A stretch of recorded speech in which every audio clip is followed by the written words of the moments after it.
Hello and welcome. I'm Jess Campman's Guided by Equus, and I'm here with your HorseWisdom Insights for the week of June 7th. Supporting me here I have Surf, and Summer is just in the north quadrant and Surf is in the south. And again, it's pretty windy today, but wanting to kind of tuck myself away in here and share what feels like is a revelation kind of coming through this week in relationship to how we're being supported this week, this month, by what's showing up to kind of help unnerve us is the words that are coming to me. And just taking a deep breath on that, this unnerve, and also the word innervate, kind of related to innovate. So there's an aspect to a dynamic of something that's felt very near and dear to us, that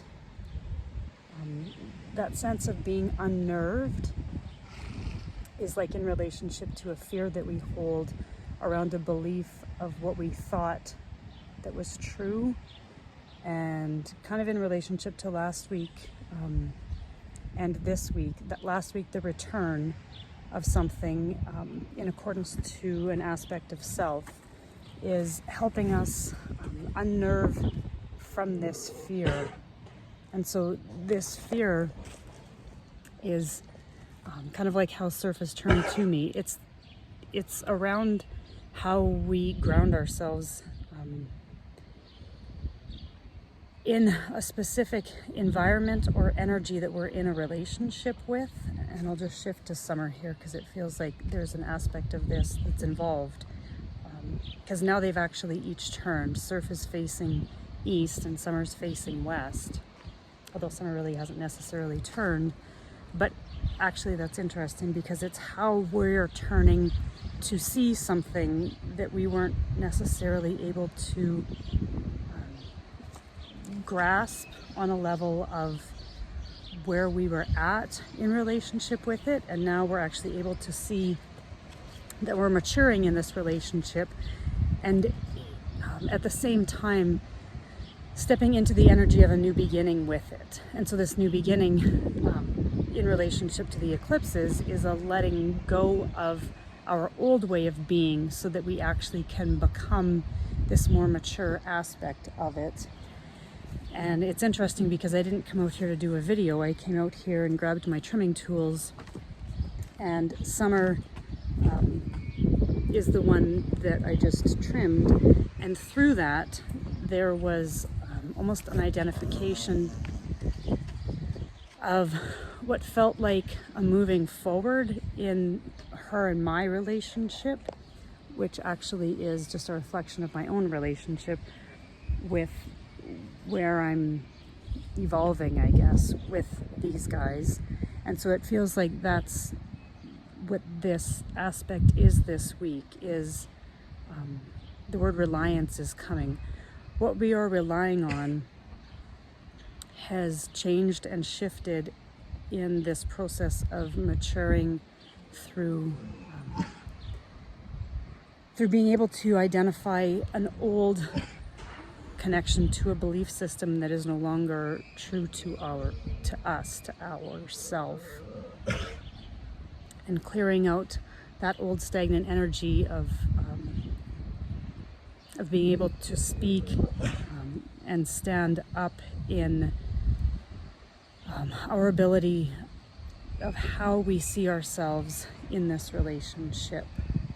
And really, it continues to come back to us, and as we become unnerved, so it's like where before, I'm getting the image of like a nerve block, and if you're not familiar with a nerve block, it's used in animals and people, and it just blocks a nerve so that you don't feel pain, and you're able to continue. And yet that blockage or that blocking feels like it's actually it's being taken out so that we can feel that pain and do something about it this week. And the doing something about it is that identification process that I was kind of alluding to earlier, because we're becoming integrated with it, I guess, is a better way to say it. Because when we're able to feel that pain again, where before we might have had an unconscious thought or pattern around it, a block, we're now able to do something with it because we can see it in a new light and step forward with it and become innovative with it, like that word. So the unnerving of it is actually the innovation that's coming. So taking a breath on all of that, and being able to find our stability with it. So like being able to stand, and Surf keeps kind of shaking his head. And again, he's now shifted. So Summer was still north and he's still south. So it's like those reference points haven't changed, but they've shifted to create a new way of being able to see ourselves. So that feels like it's all coming in this week, and I would love to hear where you guys are at with this and what your experience is of it. And as always, stay tuned for more Horse Wisdom Insights from myself and the Guided by Equus herd.